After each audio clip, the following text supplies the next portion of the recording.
Hey, everybody. Welcome to today's episode of The Suspense is Killing Me. And today I have the pleasure of speaking with Dana McSwain. How are you, Dana? I'm doing great today. I'm doing great. How are you doing? I'm good. I'm good. We're both off the road from our trip to Mhm. beautiful Hudson Valley for the Horror Readers weekend. That was a hell of a weekend. My God. Yeah. Big shout out to Christine for hosting it. But man, I couldn't imagine being the person that has to organize that unruly group of authors. Oh my gosh, but she did such a great job, and it Yeah. was it was I think she's got a real success on her hands. I think she has, like, a whole new career of going through the country, wrangling authors, creating Yeah. these amazing experiences. I'm still recovering, Yeah. honestly. That was great, and I was able to meet you there, which Mhm. I had a little bit of a fanboy moment. Don't wanna and I didn't tell you this beforehand or anything, but I've had your book for, like, a year and a half. Oh my In gosh. my Kindle, I was, like, in this super, like, I'm gonna read all the, like, current Gothic fun I can get my hands on, Yeah. and I don't know who it was, so I apologize to whoever had recommended your book to me at the time.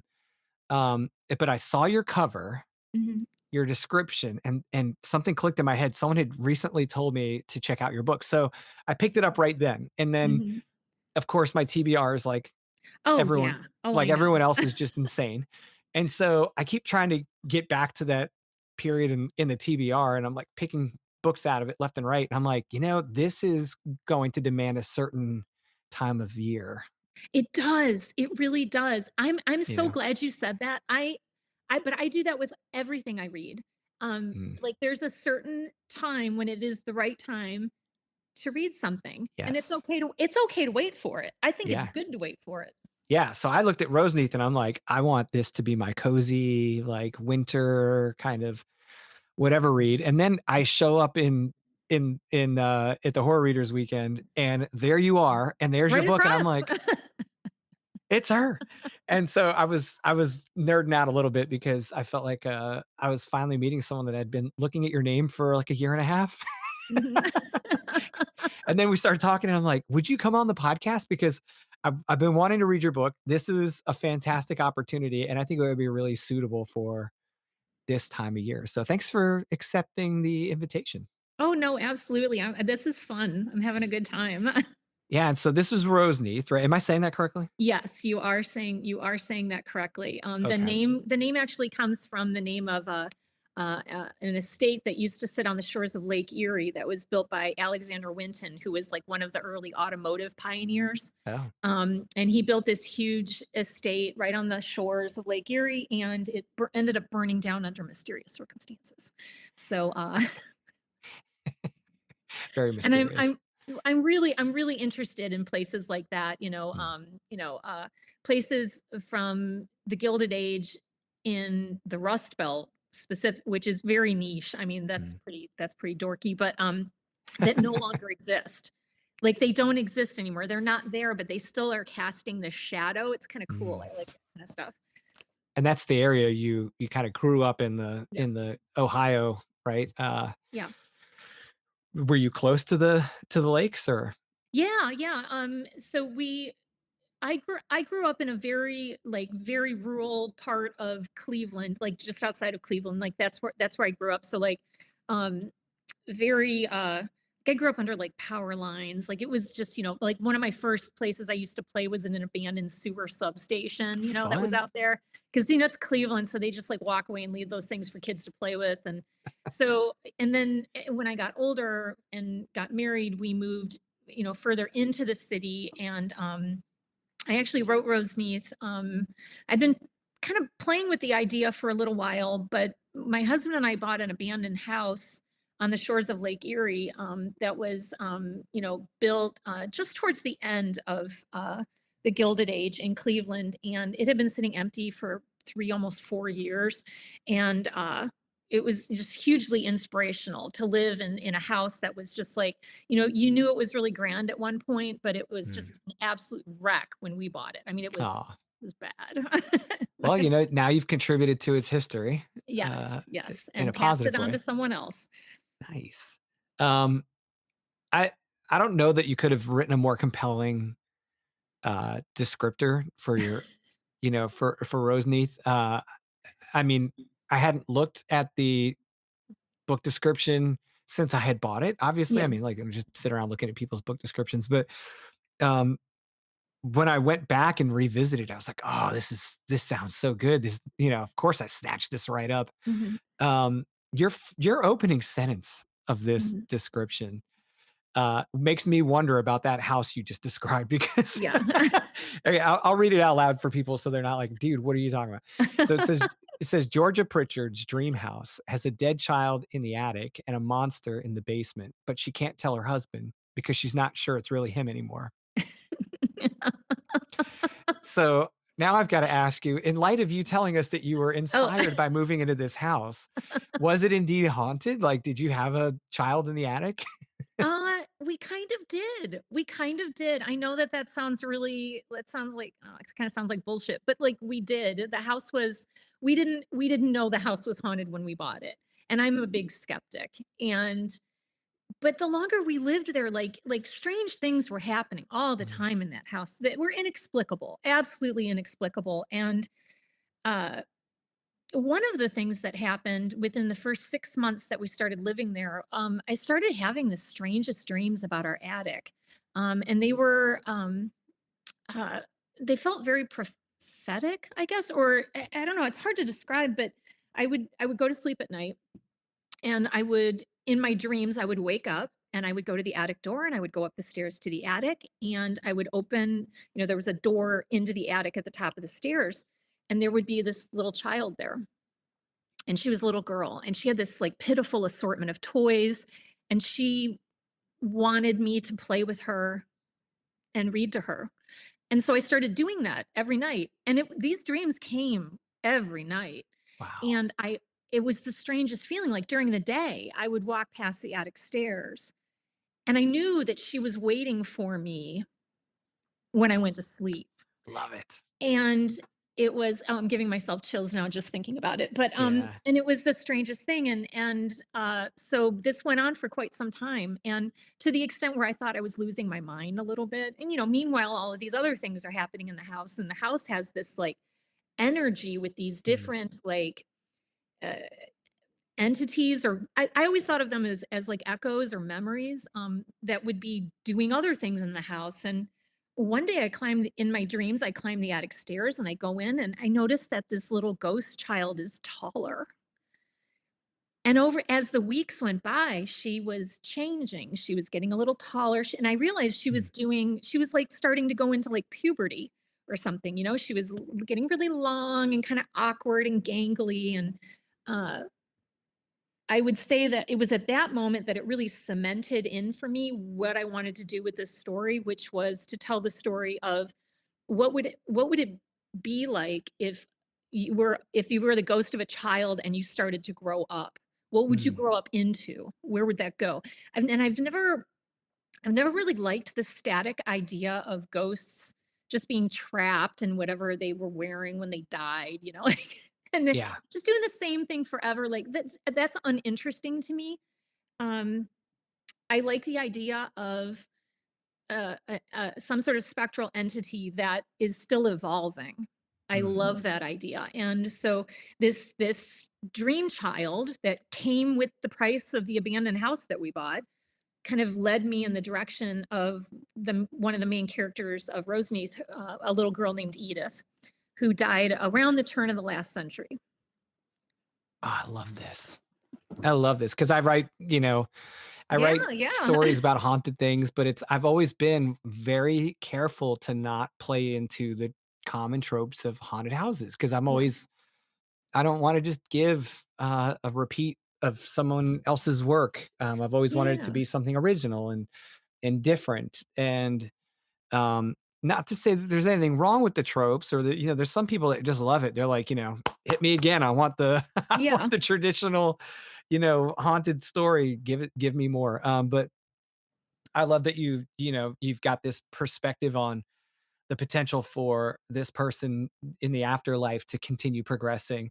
And yeah, it's not just progressing on like they find the reason, that they were supposed to, sometimes it's like there's some type of like unresolved issue, and that like Yeah, yeah, yeah. they progress through that and then they're free. In my books, I kind of have a little bit of a play on that where like it's just in this one unique spot where these mothers basically are blinded by their own death. They can't they're still looking for their children, Yeah. basically. And wherever they find them, they stay Mhm. because why would you leave Ooh. them?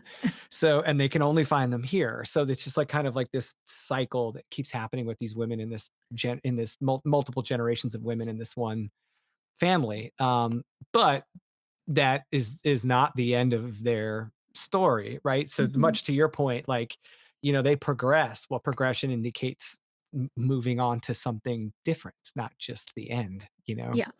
Yeah, exactly, exactly. And I kept, and I also when I was creating this character of Edith, I kept thinking about like my own children when they were little, how frustrated they would get. I remember them both saying things like, "I've been little too long. When am I going to be a grown up?" And I started thinking, if you were the ghost of a dead child and you were trapped in this you would want out just as much as like any living child would. You would want to grow up. Like, how do I Mm, grow up? When will I be a grown up? That sort of thing. yeah. Oh, it's crazy. Crazy in a good way. When I say crazy, I don't mean like crazy, like going insane. I mean like crazy, like that just is something for me to play around with that I Mhm. would like to kind of explore a bit. That's one of the reasons why I found your story so fascinating. Especially Georgia. Like when I first Mhm. started reading this, I was like, uh-oh, because like she felt like a very vulnerable Yeah. character to write, and that can get that is harder. Mhm. I think as a fellow writer, sometimes you're like tap dancing on glass if you have like a very like Yeah. on edge vulnerable character, because you can be as a the reader can perceive you as insensitive to if you treat them a certain way, or Yeah. they can uh they can perceive you as like pulling on strings, using that character's sensitivities. Mhm. I thought Georgia was a pretty stark, difficult character to write Mhm. out right out the gate. She didn't Yep. get that way. She starts that way. Yeah. What was your Yeah. motivation for her? My motivation for her was I was at a place in my life where I was really tired of reading about final girls and stuff like that. Mm, I wanted to write a story. I wanted to create a character with Georgia Pritchard, who is the wife who moves into this house, who is vulnerable. She And it's not about her becoming like some kind of superhero. That's not her story arc. I wanted her to be much more relatable to women who were like, in their 30s. Um, Women who have seen like some really horrible tragedies and are like desperately trying to cling on to their marriages. I think that that's kind of a relatable story for people, as opposed to, uh, the classic trope of the girl who she's super awkward and she doesn't know she's hot and she's like talented at everything and like all of that. And I really wanted to reject all of that. And I definitely got a lot of pushback about that. Uh, Initially with my editor until we finally found some common ground with that. But particularly when I was trying to sell it, I had a lot of people saying, "Oh, make her younger," or oh, yeah, like that sort of attitude. And I was like, "No, that's not this. I'm not interested in telling that story. I'm just not. I think, that wouldn't have worked right anyway. I no, You no, trusted your gut. That's good. yeah." And also, when you're talking about a marriage, um, especially their marriage, which is in a very dark place, it's in a very difficult place. I thought that her vulnerability, uh, really added to the chasm that I was trying to show between the two of them as well, and I think, it also kind of makes you want to know, why is she so broken? When you have somebody that's that broken, like what took her to that point? Yeah. Yeah. Well, and then her relationship with her husband, Mhm. Nathan, Mhm. you treated him very carefully in the beginning as well. Mhm. There's a bit of mystery around Nathan when you first meet him. Yeah. And then there's also a bit of mystery around what's happened between them, at least for a chapter. Yeah. It's like, because you I see the wanted to way. put it off longer, but my editor was like, "No, you I mean, gotta give him something. What's wrong with you?" yeah, I mean, I could tell that something had happened, and they were both reeling from it. He was trying to be supportive, Mhm. he was going to great lengths to be supportive, at Yeah. least from what I could perceive on a single pass read. And I would like to thank you for that because there's a lot of people who would have probably taken a different route Mhm. and tried to use him as a bit of a smokescreen, maybe Uh-huh. change their perception of him on the way in and then Mhm. prove that he was a good, was actually decent later just to create tension. And I thought it was really cool that you kind of showed his dedication right up front. Yeah, yeah. Yeah, I think a lot of sometimes in these in stories, like the guys kind of get the short end of the stick. They have to Mhm. be the insensitive or the bad guy or this or that, and that just feels so disingenuous to me. Yeah. And injecting that kind of realism of someone who is, incredibly protective of his wife, and also, which I think a lot of men are, Yeah. especially when, their partner's suffering like that, Yeah. but also the way he kind of plays things very close, to the vest. Like Yeah. he doesn't give a lot away. And I think we all know guys like that. Yep. They bury their hurt, they bury their pain, Mm. and it manifests in different ways, later on in the Yeah. book. Now I'm going to ask you a controversial question. Ooh. Super controversy. Are you ready? Yeah, You have a prologue. I do. I do. I love a prologue. Here we go, people. This is where we get like super nerdy. So I find prologues to be a gift. Mhm. I read everything. Like, I'm one of those readers. It's like, well, I mean, they wrote it. Why wouldn't I read it? But Yeah. I know there's a lot of readers out there like, I don't read prologues and I don't read epilogues. I'm like, why? And Yeah. they just because. And I'm like, they gave you this gift for a reason. Take it. Mhm. It's it I've been guilty of saying to my editor one time, I'm just gonna fool him and call it a chapter, Mhm. you Yeah, know? right? Chapter 1, and we'll see if we have the same effect. Which, I don't have to do that because of the way I write the stories, but, I did have a prologue, Mhm. in one of the things I wrote, and the conversation actually came up over an epilogue because I was like, "Well, I think I'm gonna put an epilogue in here, but I don't know if it should be an epilogue or the final chapter of the book." Uh-huh. And because I could feel like I could end it either way, Yeah. and I don't wanna give away too much of what comes next, but I need a little bit of a cliffhanger, but I don't want it to be the end of the book. Yeah. And so, yeah, we went with an epilogue. So with you, your prologue reads starkly different than chapter 1. Yeah. Yeah. It Can is. you talk a little bit about that? Sure. So I would say I write like I read. I read all genres and Mm, I write cross genre, and I love that. And I love when I pick up a book and the author right out of the gate creates an expectation of, you really don't know what's coming. You mm, can't predict where this is going because, so the first chapter reads very much like a fairy tale, very strong fantasy elements as yep. well, and some a little bit of mythology. Yes. And I really wanted to, especially because this is eventually will be part of a three book series. And it was important to me to lay a groundwork that was going to accommodate all of that as it slowly comes down the line. And I think I love reading a book where I just don't know where it's going. So when you open a gothic horror book with a touch of fantasy, a touch of mythology, and then you jump into like a very cruel, stark reality. Um, I like that kind of surprise, and I know it's definitely not for everybody, but I think it's also like when you're talking about prologues and epilogues, like then you get into another controversial topic, which is long books. Mm, Some people are very blunt. I don't read long books. They say that. I love a long book. Give mm. me a 500-page book. I am happy as a clam. Give me all the prologues, all the epilogues, all of that. I want maps. I want all of that. So you a big fantasy reader? I'm sorry. Are you a big fantasy reader? I read fantasy. I mean, like I said, I read everything. And right now, recently, I've been on more of a sci-fi kick. So Gotcha. I've been reading a lot more sci-fi than fantasy. But I read fantasy. I read all of those things, and um, so I look at it for me as a writer. As a writer, it's my gift to the reader. Like Mm. here's some fun lore for you. Yes. Yeah. Mhm. And I honestly, when I read your prologue, I was like, "Oh, is this how much fantasy is there in this book?" Because I didn't get that feeling from reading the book description. Yeah, And then when I cracked the prologue, I'm like, "Wait a second.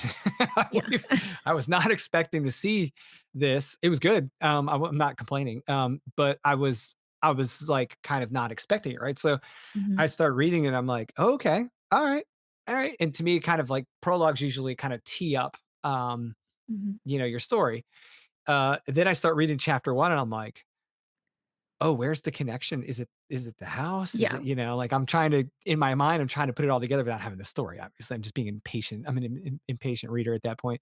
Um, but as I start reading more, I get the taste of what the book is going to be like, and it's yeah, so I thought that was really cool that you have like this kind of stark not thematic difference, but like mhm, your voice is different yeah. between And the I prologue. want to generate questions too. Like when I start reading a book, I don't. I want by the time I get into the second, third chapter, I want a million questions going through my head. Where is this going? What's happening with this person? What's happening with that person? And it felt like for me in this instance, it felt like the right way to kind of tee that up. Mm. Um, I'm going to create a ton of questions for you right out of the gate. And it's for, like I said, it's for a certain kind of reader who really enjoys that sort of thing. But um, I I thought know I that was do. great. Yeah, if you're and I think because you're writing an fairly gothic book, hmm um there's probably a good expectation of hmm that from people that read a lot of books in the kind of gothic subgenres because they tend to be slow burn, detailed, Yeah. so a lot of descriptive what did my editors say the first time I handed them something?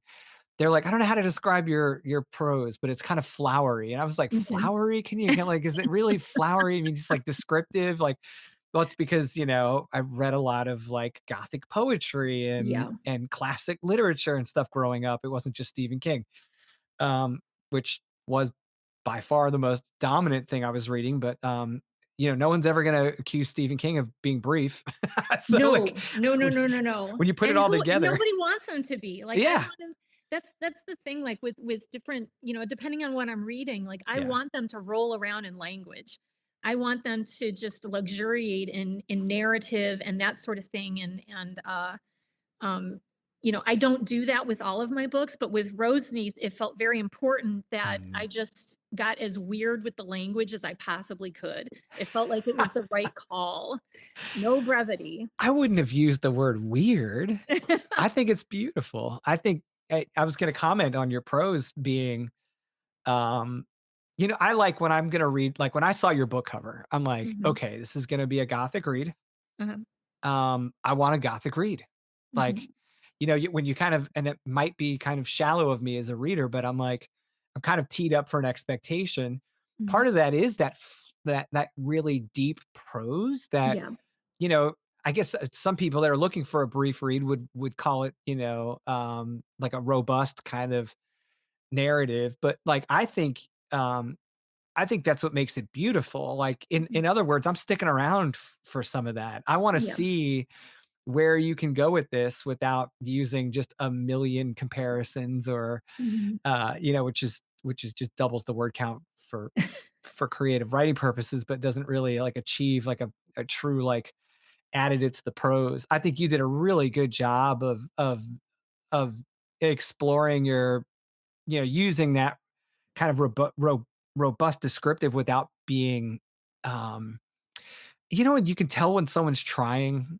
Yeah, I think I know what you It mean. does Yeah. not feel forced. Like Yeah.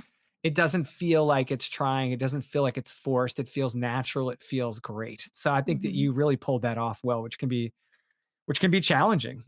It is challenging, and I chalk that all up to having a good editor. My editor Pete and I work really well together, and he's the meanest older brother you've ever had. He's just the worst.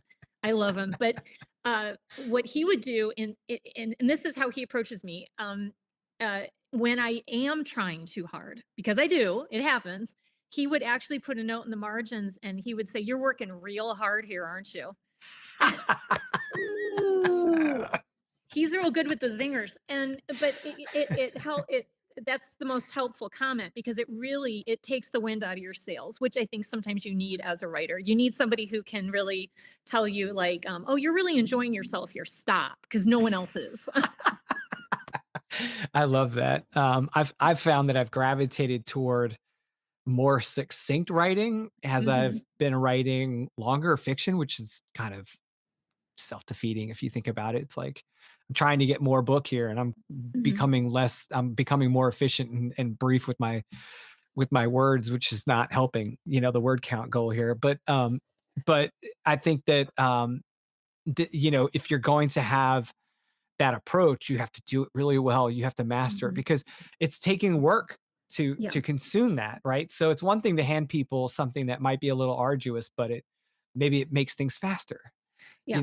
But if you hand someone something that is it's kind of like I'm going to eat a 4-course meal or a 5-course meal instead of like a quick, you know, a Yeah. quick bite. And I think that when you sit down for that meal, you want to brag about it later, like how Mhm. much fun you had while you were at dinner. And Yeah. these types of reads to me are like fun brag about your big dinner kind of books. Like Mhm. I want to be able to say, have you read this? Because dot dot dot. Oh, the writing's just gorgeous. Like Mhm. you can just enjoy the writing, not just looking for the great story. Um, Yeah, yeah, and also it was important to me to create that sort of big, beautiful, like very intricate language mm, for this story because when you juxtapose that against, for example, like a very charming dead child or these really horrifying things that are happening in the house, it functions as an elevator because you mm, get this great juxtaposition between the two of just mm, something that's really elegant and beautiful, and then all of a sudden it just gets derailed by right. something really terrible. And so like and that's like that was definitely a stylistic choice that I made when I was writing it. And Excellent. also like exploring, I had a lot of fun because you have this character who's a dead child from the turn of the last century, and she doesn't talk like people do Mm, now. She has this very specific vocabulary, and so like it was really important to me to get really into that. Like, what would a child from that time, what would they sound like? What would they talk like? And then if they're trying to like catch up with like how contemporary people talk, like what kind of a mess would that be? oh, that's a real challenge as a writer. It is. And it took a lot of research, but I would say like like I know you were talking about music. I spent a lot of time listening to the music from the Lost Generation. Mm, And I think like that was really illuminating for me because it's like, especially when you think about the fact that like the music from the Lost Generation all stopped right with World War I, right? It was just like the end of an era and it was very abrupt, but it's like the most hopeful, cheerful, lovely music you've ever heard. And then it just got turned off like a switch. And wow. that definitely influenced the character of Edith. Wow. That's wild. Um, so obviously you're working with some themes here Mhm, that you unpack throughout the book. mhm, To you, were there like a was there like a handful or maybe even just a small number of like primary themes that you really wanted to kind of pick apart in the writing of the book? mhm. Because I feel like when we start with like big themes, we can tuck smaller ones underneath them, and they're kind of like little presents as we Yeah. go along. Character depth, provides for that. Mhm, The fact that you chose the type of prose that you applied to the book gives that opportunity as well. The exploration of your character's emotions and their Mhm. environment and everything through that, through those descriptors, I mean, you can really unpack a lot, or you can go really deep on a small number. So, how Sure. did you feel about that? Were you trying to go deep and narrow, or were you trying to go wide and shallow with your theme selection? For me, I see it in like 3 s like, with 3, like, subheadings, I guess you would say. So, like, there's a big overarching theme of, um, good versus evil. So you have, like, this giant, like, you have these mythological themes that are running throughout, that are being kind of, like, played out by these human characters, right? Mm, But then you also have, like, another theme of the fact that men and women grieve very differently. So there's definitely some grief horror going on in this book. yeah. And so you have how men and women grieve very differently, in the context of lose the loss of a child. And then the other theme that was really important to me to explore was the idea of, the connections between mothers and children, particularly children that have been lost, and this sort of like, uh, the fact that despite having lost her own child, this woman is able to reach across, I mean, basically time and space to save this other child, which is, it kind of reminded me a lot of like this, I don't know if you've seen this movement on TikTok right now, where women are saying, like, if they're in a vulnerable situation and they feel like they're, being threatened by a man, they start screaming for their mother. We used to be told to scream fire or rape or that sort of thing, and now the idea is to scream mom, mommy, Ah, more, because more people will come running. And gotcha. I find that so poignant. The idea that, you know, um, what a woman would do for a child that's not even her own child. You know, that was really important to me to explore in this story, Wow. and Um, definitely to her own detriment. I mean, Georgia right. barely makes it out alive, and I that was it was a really important story, I felt, for me to tell. And you chose a child's death as a pretty significant motivator for the emotions in this story, Mhm. on multiple fronts. Yeah, It wasn't just, there's multiple children's passings in this story, yeah. not all related to, Georgia and Nathan's own loss, but, so what is it about a loss of a child that, you know I get that question a lot. Like, people are Yeah. like, "Why did you choose this topic? Why did you choose the loss of a child?" My answer is always pretty quick and obvious. Like, it was my greatest fear as a parent. Mhm. But it's also something that I think a lot of writers would kind of shy away from, because Mhm. it's a difficult little world to navigate when you're Yeah. writing about someone grieving something like that. And there's there are some people that feel like if you explore that topic without experiencing that topic, you're kind of feeding this negative energy Mhm. into the world or whatever. And I just find it also fascinating. I never would have had these conversations had I not written about that. So was there any of that kind of Mhm. thought process for you before you picked these two triggers? Yeah, I would say, in my own personal life, I suffered, with infertility, Mm, progressive miscarriages, to the point where, I was pretty far along I'm to so lose these sorry. children. And thank you for that. And I would say that the overwhelming message that I always received was, this isn't something that you talk about. You don't talk about it. People are very quick to want you to put it in the past, look forward, don't talk about it, to dwell about it. But I think as a woman, it became very important to me to tell that kind of story, because I think, and I've had a lot of women come up to me at signings and share just some really, really tough stories with me about some of the losses that they've suffered as women. And I think a lot of it all goes back to, if you will, Mary Shelley. Mm. Um, Creation as a bloody, horrifying act that women go through basically alone. I mean, you can have a partner there with you, but at the end of the day, when you are trying to either carry a child or can't carry a child, you're alone. you are alone, and it's a horrifying journey that really only women can take, and it was really important to me to um I think as one reader said it, really go there, you know. Because I think that we don't have these conversations, and we Mm, should have these conversations because being pregnant isn't a simple thing. Losing a child through miscarriage isn't the clean, neat, tidy thing that they would have you believe that it is, mm, and um, it I think that that's a specific kind of horror genre that women can like really tap into. mm. And it was tough. I'm not gonna lie. Like there's some chapters in there, like probably the one you're thinking of. Um, like I got done writing that, and I was just like I was done for a couple weeks. It was just really, Yeah. really took it out of me. Yeah, my wife makes fun of me sometimes because she'll catch me crying when I'm writing, Yeah. She's like, "What are you doing?" I'm like, "I just made myself cry. This is stupid. I gotta I gotta step away from this thing." Um, because it'll be something that other people won't even catch on to when they're writing or they're reading Mhm. it later. They're just like, "Oh, I went right through that." Like, it was nothing. Yeah. That got me so upset because it's like a mom talking to her, child's ghost for the first time, and like, how's Hmm. that not touching you? And um, You're gonna make me cry. yeah, I mean, it's like a pretty wild thing to think about. I think if you're Yeah. just like zipping through a book without really getting invested in the characters, you could lose that.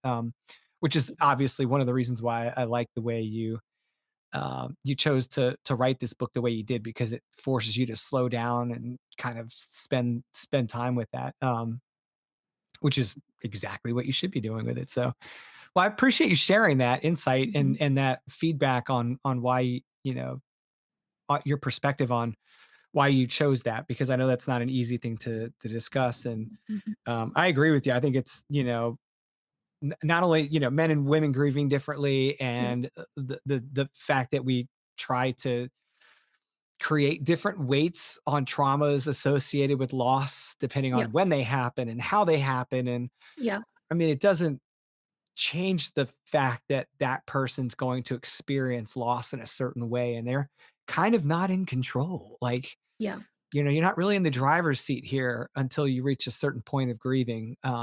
You're just kind of along for the terrible ride that it is for whatever time period that it takes for you to get to the point where you can have a little bit more control. So it's tough. Okay, so with Roseneath, did you plan this as a trilogy, or did it come Yeah. about after you wrote it? Okay. No, no, before I'm kind of obsessive about that sort of thing. So I have this other, this isn't Roseneath, but I have this other series, the Frank Brennan Adventures. It's satire, it's action adventure, it's comedy, and it's 4 books. And before I wrote the first, and it's like circular storytelling. So you can Mm, literally pick up any one of those 4 books, and you can start anywhere you want because they all kind of overlap each other like that, you know. And I do that with all of my books. I put a lot of thought, and that's probably why I don't, I really take my time with things. So when I started coming up with the concept of Roseneath, I wanted it to be a story and a story and a story. That was really important to me. So like for me, the first book is about 2 human beings in existing in this sort of like microcosm, very suffocating microcosm that's a house that's basically being played with forces of good and evil. They're being toyed with, right? The second book is about 2 more divine beings, who are on a similar playing field, but leveling up a little bit, if you want to, like from video games. And then the third story takes place from the point of view of 2 like divine, absolutely divine beings who have been navigating these stories from the very beginning. like, And from the beginning, like your prologue? yeah, Okay. yeah, yeah. Right. So yeah, Gotcha. so it's a big sweeping story, but I love big sweeping stories. It's what I grew up reading. So it was important. Like I thought to myself, I really want to create something big that creates its own kind of weird mythology, Mm. that's pulling from some Western Christian mythology, but I treat it like dim sum. I grab stuff from every religion, every culture, and kind of jam it in there. And I wanted to make something big and weird and kind of unusual. Excellent. So we've got a trilogy. We've got a sequel, obviously, next. Yes. Yep. Um, is that are you allowed to talk about that at all yet? Do we have a Oh, title? yeah, the sequel is called Relict.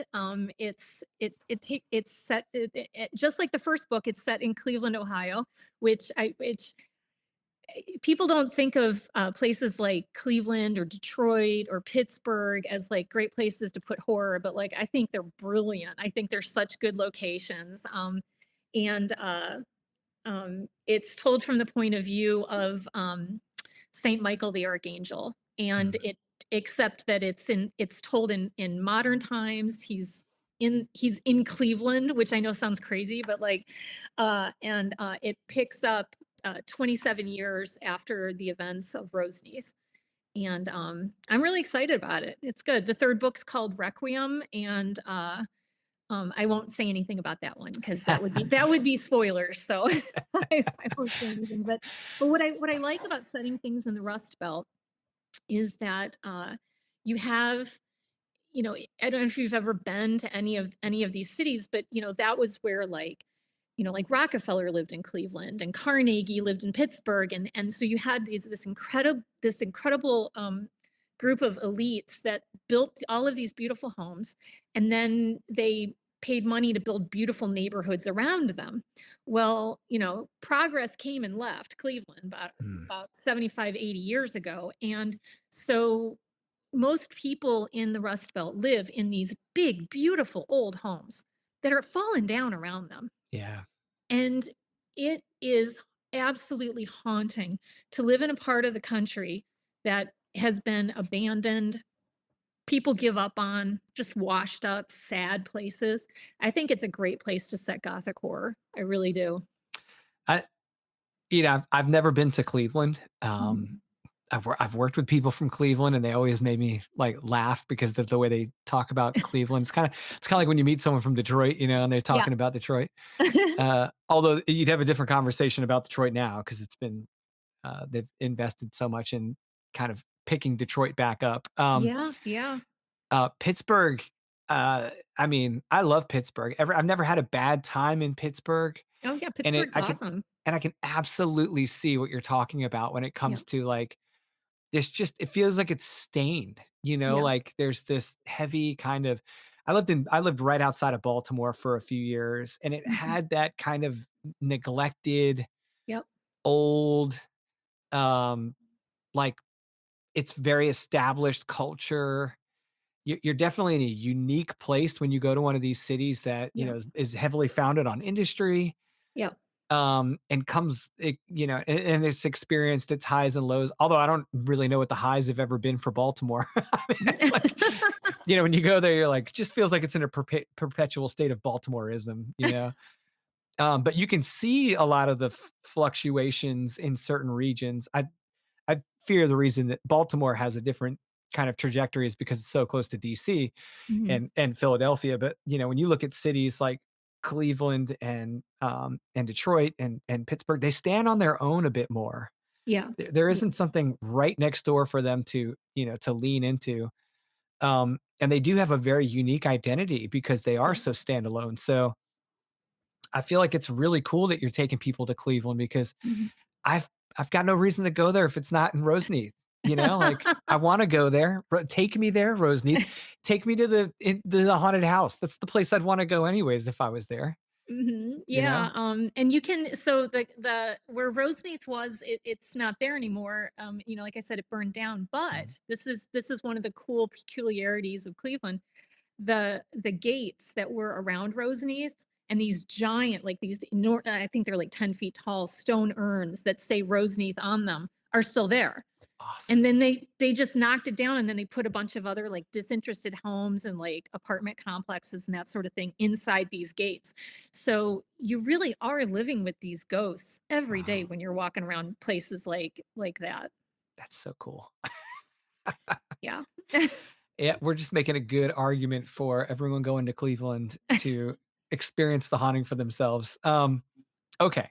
So you and I talked about Gothic stuff while we were at Horror Reader Weekend, Yeah. partly because we were around a couple of other Gothic writers, and also because we had the opportunity to serve on a panel and Mhm. do some fun stuff. And I feel like Gothic literature is in some ways everything horror is, and in other Mhm. ways everything horror is adjacent to. And Yes, I yes. would love to get your take on that, completely undiscussed previously. We didn't Mhm. prime this well before we got on today's recording, but I just feel like every time I have a chance to talk to someone that really is embedded with Gothic literature, Mhm. that they have a very unique experience. I had recommended the Belladonna Invitation when we were at Horror Reader Weekend to a couple of people. That's written by Rose Big, and you can check out the episode, guys. If you're hearing me say this and you haven't checked out that episode with Rose,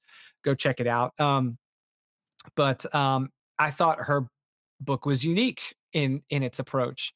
Mhm. I feel like sometimes there's a pressure with Gothic to either repeat the beauty of the past, because Mhm. we had that expectation, like we talked about early in the episode.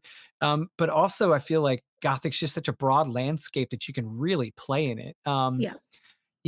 What do you think about that? Like, how do you feel about the obligation when you're writing something Gothic? Do you Mhm. feel obligated to present a certain style of story, or do you feel liberated because of what it is?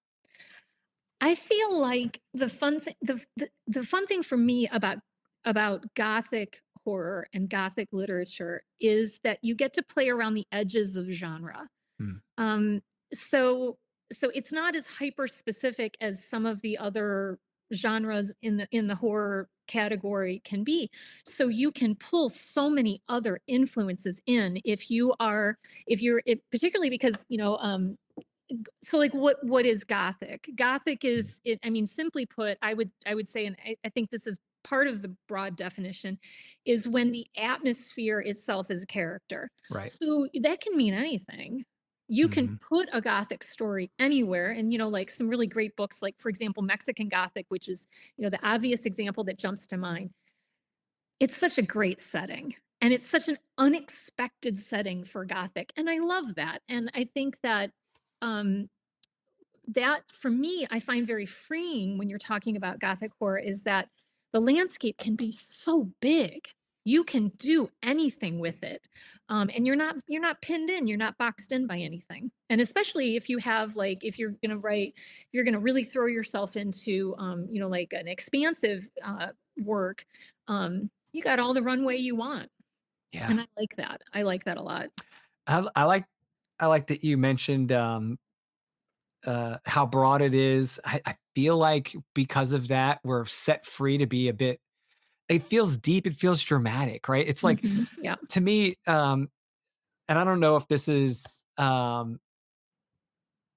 obvious it's very anecdotal. My own experience with early Gothic literature was, your typical stuff like Poe and, sure. a lot of the Gothic classics, but it just felt so moody and deep, and it was like a Hmm. big dark blanket I could just Yeah, sit under, and I love that about it. But then I think about, like, Anne Rice, yeah. and, like, Anne Rice could get so big with her stories and the family lines and the that I couldn't keep up because I was too young to really be able to, like, not only that, but I didn't realize it at the time. I had a pretty screaming case of ADHD, so sitting down with, Oh, like, yeah, Anne Rice is yeah, that's not gonna work. it was hard. I was like, "I can't keep up with where this is going, and I don't know what's happening over here, and, oh, look, there's another thing for me to read." Um, so but I loved the experience of reading Anne Mhm. Rice's words. Oh, gosh. I mean, there's nothing like it. There's nothing I'm such a huge fan, And she's a great example of how big and expansive and Mm. how like around the edges you can work when you're working in Gothic, because she, and I would say she's definitely an influence. I mean, obviously, I'm sure you picked up on that, but like Mhm. the way she brings fantasy elements in Mhm. to a horror story, and they're so like my of her books, I really like the Witching Hour series, like that I absolutely love it. And she starts in one place with the Witching Hour series, and by the time you get to the Taltos and these beings that used to exist before humans, that are tall and they only eat white food, I mean, you've gone so far down the fantasy rabbit hole, right? And she gets you there, and you're like, "How did we get here? I don't even know how we got here." But, and then in addition to the Vampire Chronicles, right? So Yeah. you have the Vampire Chronicles, it's like French, it's in New Orleans, it's vampires, and the next thing you know, you're in Egypt. And it's like these ancient gods. I love that. And again, Yeah. it's she plays around the edges of all of these different genres and just takes what she wants. And I love that. So yeah, you just nailed my perspective on, or my thoughts on Anne Rice as well. I mean, I did feel like I didn't know where I was going sometimes, but I still didn't want to turn away. It's just so beautiful. The way she wrote was so engrossing, and Yeah. I'm like, give me 6 generations of family lines. Like, I want all Yes. of it. Yeah, it's like, give me all the stuff. But then the drama associated, like you were talking about an interview with a vampire, or the Vampire Chronicles, particularly that movie, because that was my introduction to her, like so many other people Yeah. in the 90s. I was like, ooh, what's this? And I was Mhm. just old enough to really appreciate it because I was in high school.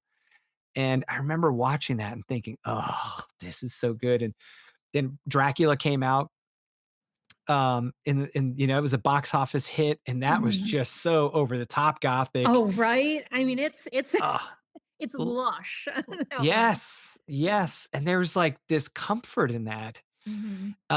I didn't put these 2 things together when I was younger because I was too young to recognize that it was happening, and I was also too young to recognize what I was experiencing, Mhm. but I felt like these undeniable, deep, overwhelming waves of depression. Mhm. And I felt comfortable in Yeah. that dark kind of world that the Gothic books and movies and everything gave me. Mhm. And it was so counter to the world I was expected to be in. Yeah. Yeah. And not only culturally because of where I was growing up, but also just because of like family, people around you, all that kind of stuff.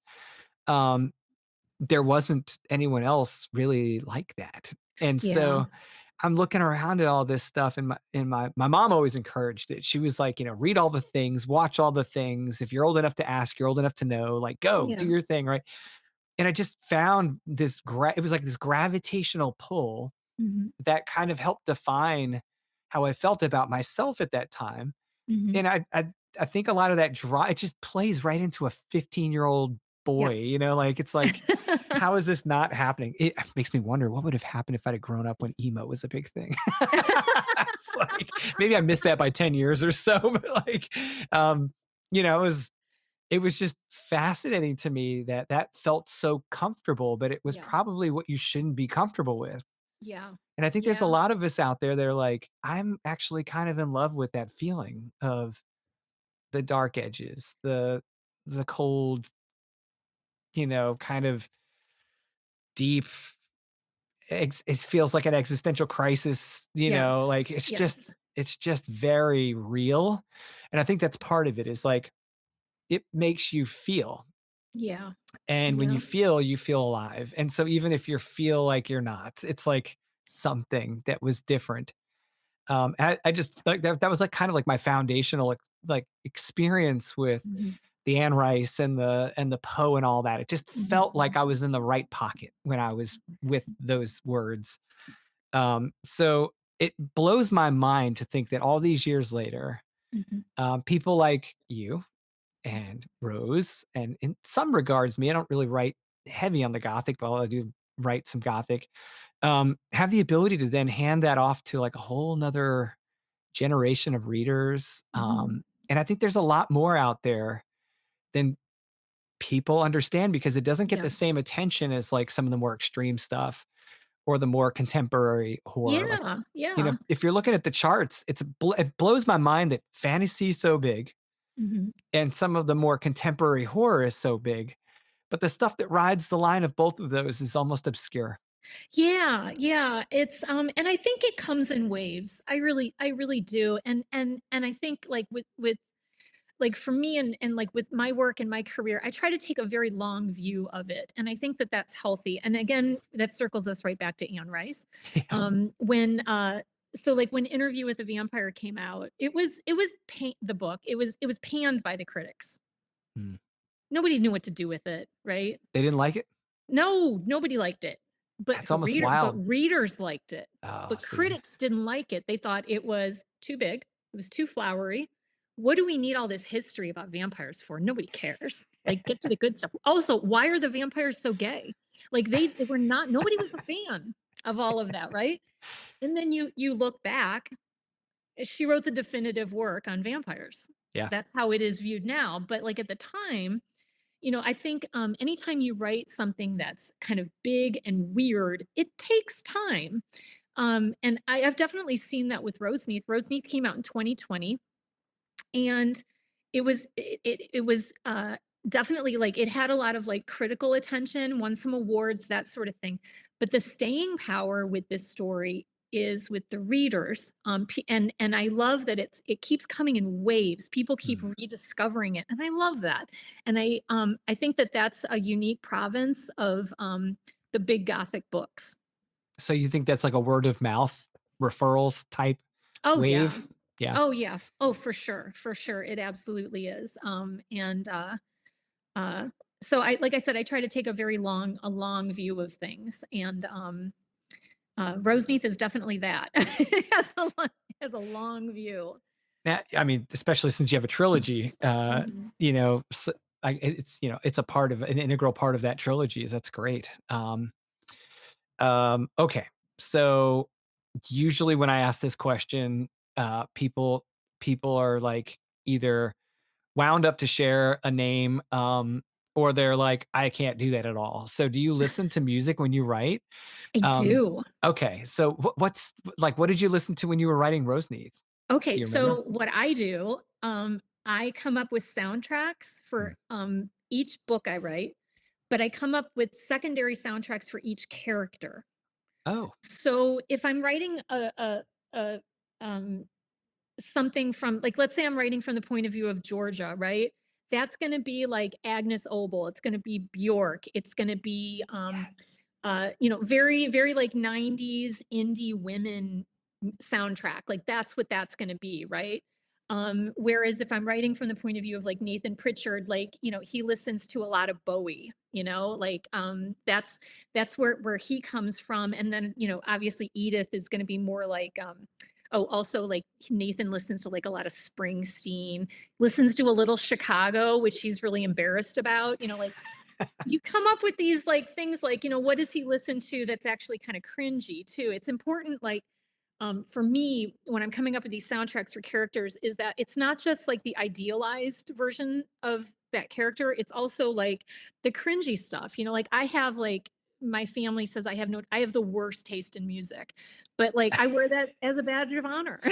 I don't That's I'm gonna who have to I am. I don't mean to like talk poorly about your family in front of you on a podcast, but you just mentioned Bowie and Bjork, man. What are these kids talking about? I love Bowie and Bjork. Yeah, they're so great. But then so I do that, and then I come up with this like big overarching soundtrack, and that is to like drop me into the moment. So like when I sit Mm, down to work, um it's like a cue. It's time to work. It's time to work on this specifically. yeah. And so like I would say the soundtrack for this was like it was a lot of Bjork, a lot of Lana Del Rey, which is, I know, a little bit, but she's got that sort of like her music has that sort of like beautiful, elegant kind of trashy, which I felt was really important for this story, because there's so many juxtapositions and Mhm. I needed to be hearing that when I was working on it. Oh, it's So, fascinating. So you've probably answered my question without me even asking it, but it sounds like you're much of a plotter. Like you do a lot of plotting. um, I mean, it depends on the project. It depends on the okay. project. With this one, this one was a lot of plotting, but on Okay. other projects, I go by the seat of my pants. It just Okay. depends. But the problem with a book like Roseneath, is that you can't pants your way through something that big because Yeah. you'll get lost in it. You'll get Yes. so lost, and I definitely struggled with that when I was working on it. Um, and eventually you realize, yeah, I have to plot this out. I have to Mm. because Yeah. I'll be so lost 50 pages in I won't know where I am. And we may have just uncovered, or not uncovered for the first time, but we may have just unleashed the reason for Stephen King's reputation for his words is he's notoriously a pantser. Mhm. He knows where he wants the story to go, and then he Yeah. drives toward that, but he doesn't Yeah. necessarily plot, his way there. And that might, makes you wonder if he gets lost in his own writing on the way there. Because there's times when I felt a little bit of that in his writing. You just don't know what to call it or what it is until you start writing on your own, and you're like, okay, now I know. Now I know why we just went where we went. Yeah, but I work backwards. So like with Oh, any of my stories, I write the last chapter first. oh, I always really? write the last chapter first. Huh. So I have a definite idea where am I going with this? It's going right here. And then I jump back, I'll write the first chapter, maybe even the prologue. And then okay, how do I fill this in? Then Interesting. I plot it out like that. Wow. I have a spreadsheet. I'm such an engineer nerd. Ooh. And, like, each chapter's got its own row, and I have, like, the highlights of what must happen in every chapter, and I just continuously revise that for, like, a month before I start writing. Okay, so then comparatively, I am a pantser because yeah, I'm not nothing like that. Well, And it could certain just be, like, 2 stories, sentences. that's amazing. It I do not have the wherewithal to do that. I fear that if I don't do that, it slows me down. Mhm.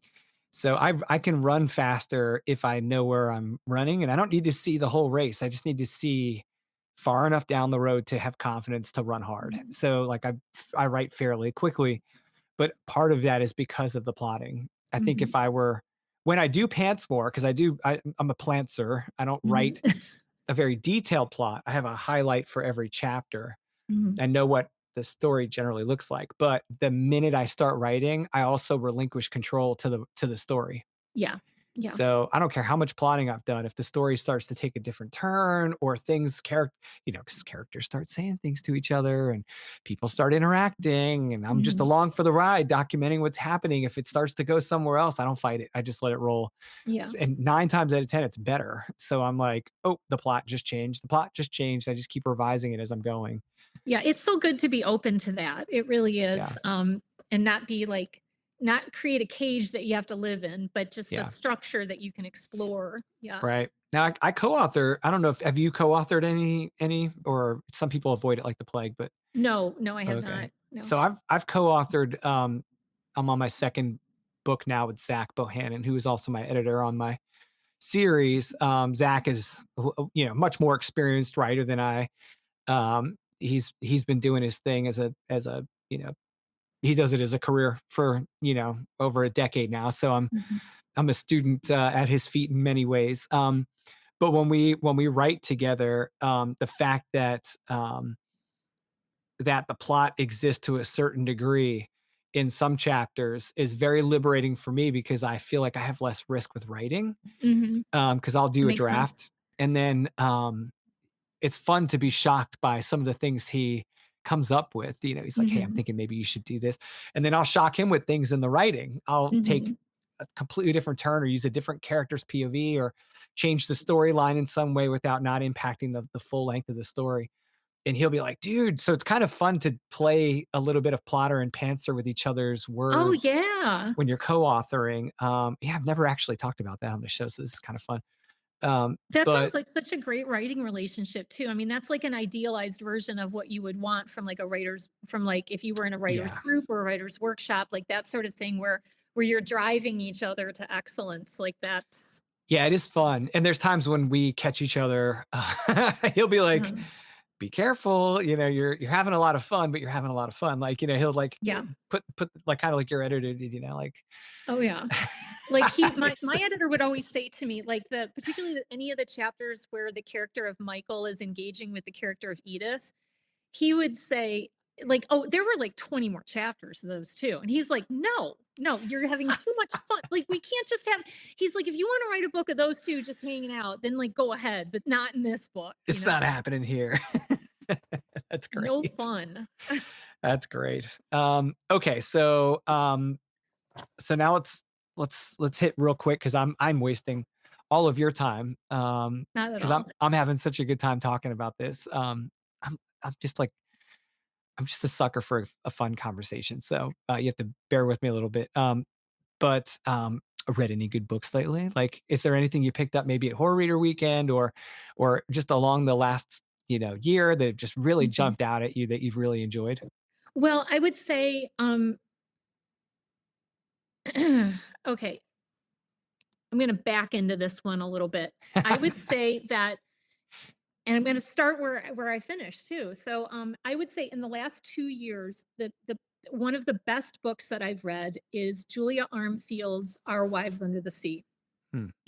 It's she's she writes she writes gothic horror.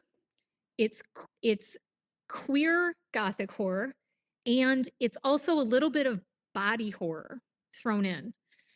She, however, has found this magical way, I don't know how she does it, where it's like she condenses gothic horror, so her books are not they're like maybe 300 pages long, which isn't terribly long for gothic, but she doesn't sacrifice any of the language. Hmm. I don't know, she's a sorceress. They're incredible. Our Wives Under the Sea completely transformed how I look at writing, particularly gothic horror writing, opened my eyes to some things that are possible.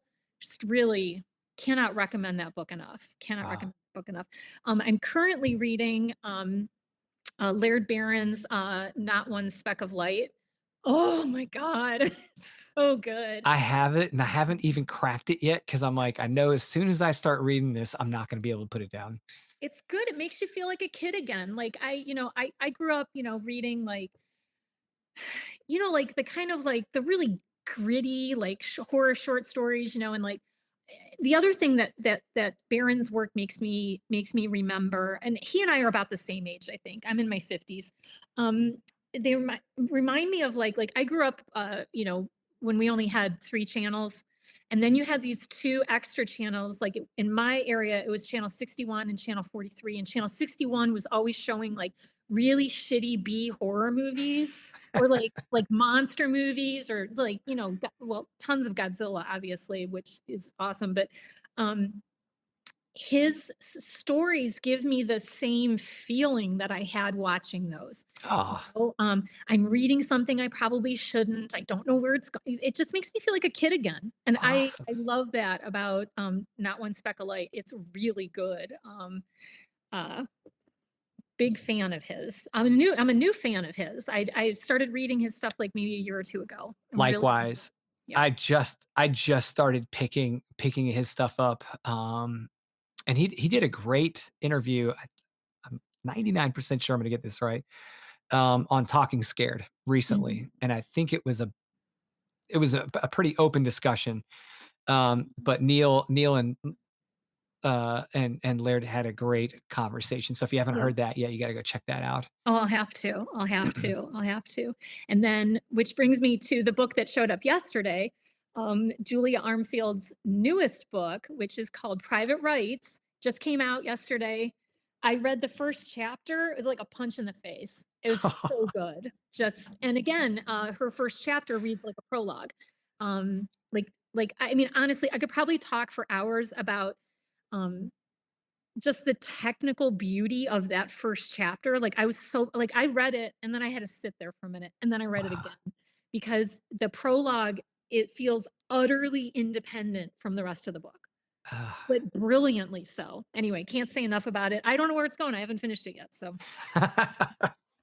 Well, when you start reading a story and it's really strong up front, I'm always terrified it's gonna lose yeah. its flavor. I'm like, "Oh, please keep doing this." Like, I hope you didn't just, knock it out of the park just for it to like, for someone to throw a penalty flag and it come back. Like, Yeah. it's like I Yeah, always that's the worst. Like when you get oh, to an end of a book and you're like, "Well, I liked all of it, but the end was a little wah wah." yeah, and I've read some things, where it's like the first 2 chapters are just knockouts, and then Mhm.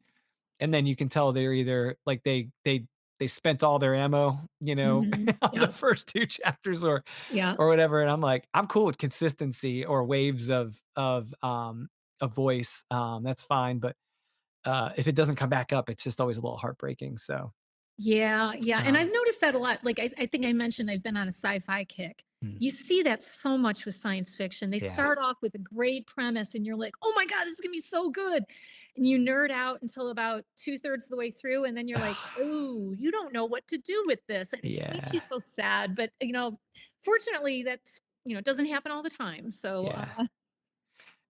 Okay, and so I've got your website pulled up, and mhm. it's brilliant. Isn't As it we though? as we talked about beforehand. Um, so it's Mhm. danamcswain.com. Yep.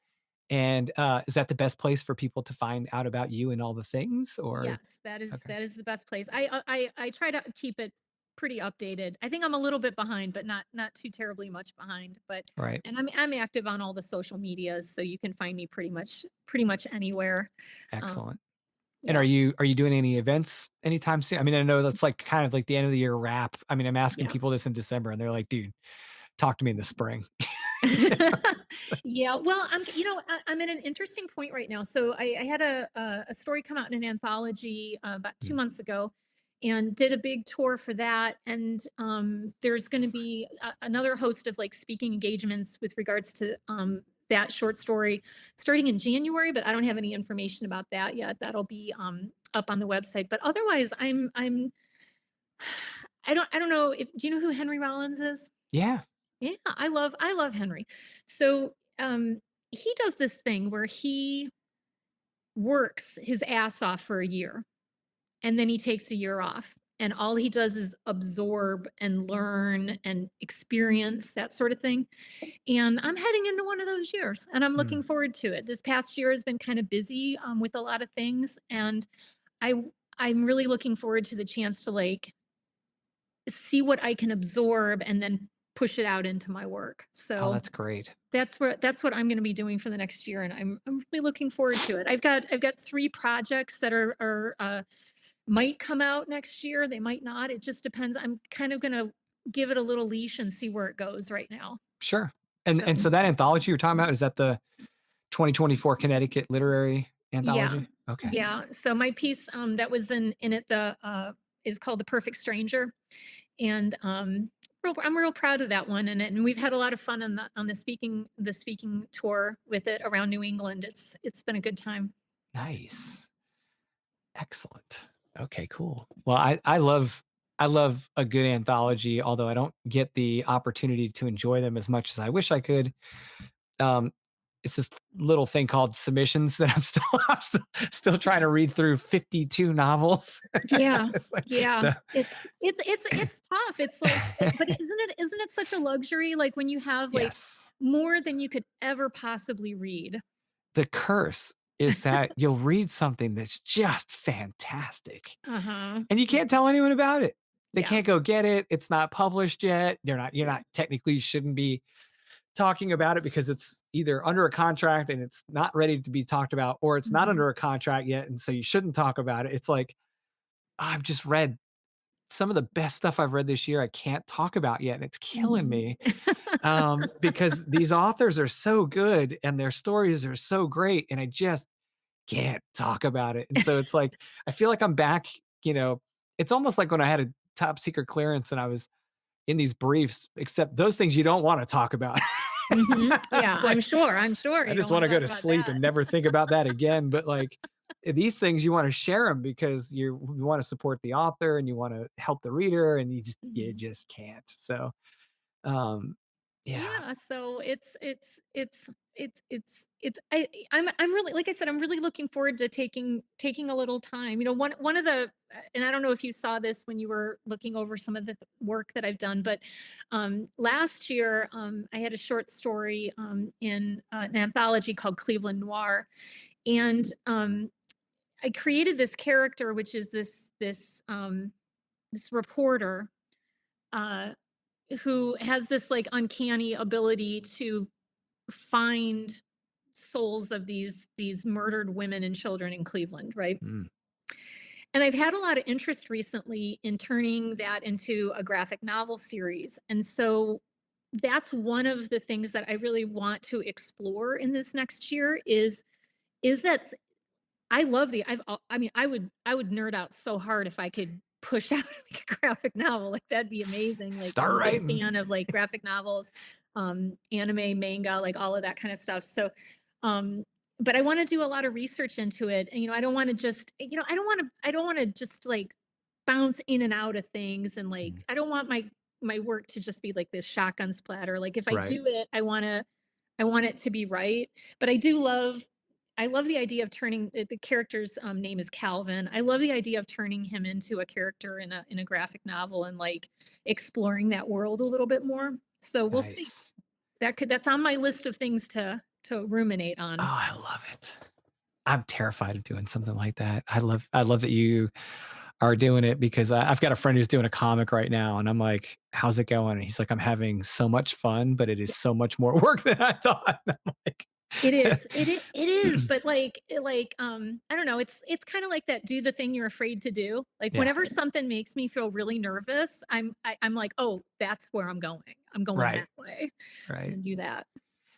Well, thank you so much for spending time talking about Roseneath. It's just been kind of surreal for me because I've been, like I said before, my experience with your book leading up to meeting you, Mhm, and then meeting you and being able to spend some time with you in New York, and then coming home and having an opportunity to read your words and then meet up mhm. with you for this episode. It's been really cool, and I hope I that, agree. yeah, thank you very much, and I hope that the listeners will take this as a cue to go pick up Roseneath and enjoy Mhm. it. Read the freaking prologue. It won't hurt You you. really should. Yeah, You'll wish you had if you don't. that's right. And And then, it's a good time of year to curl up with yeah, with just a big, luxurious, really scary book. yeah. I mean, and like we mentioned in the episode, it's not what I initially thought it was going to be by reading the prologue. So it's kind of fun because there's this layer Mhm, around this disparate story that just they're connected, but it feels like you're kind of on the fringe with the one part, and then you go into this mhm. really cool story that's worth spending every minute with. So, thanks for your beautiful prose. Thank you for taking the time to be so damn good at being Gothic. Thanks for spending time talking to us about the story. I can't wait to read the next book in the series, and we just wish you all the best luck in 2025. So Thank you so much. This has been such a good time. It was such a great amount of serendipity that put all of this together, and I'm just so happy that we could talk today. excellent. Well, thank you so much, Dana. And for those that are listening, if you haven't, go check out all those other episodes we talked about. Make sure you guys follow this show. I almost said the story. And I'll see you in the next episode.